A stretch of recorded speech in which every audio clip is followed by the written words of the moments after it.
It's been 1 month since Russia invaded Ukraine, all but declaring war and sparking a humanitarian crisis. Aid workers in the region say the need for help is more urgent than ever. The needs continue to grow. Every day, between 150 and 200,000 people are still crossing the borders from Ukraine and going into several neighboring countries. Today, the BC government announced an additional $500,000 for the relief effort. That money raised because shoppers gave generously at provincial liquor and cannabis stores.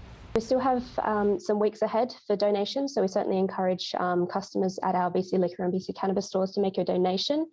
We haven't set an end date for the campaign. The dollars will go to the Canadian Red Cross, which has already raised upwards of $100 million for Ukraine and besieged citizens who have been displaced. We're seeing people arrive exhausted and just spent, and they've exhausted all of their resources, and they're really looking for the basics that in normal times we all take for granted. Others across BC have stepped up to help in different ways, including supply drives. But some organizers keeping track of where all those items end up say it's not always the best way to help.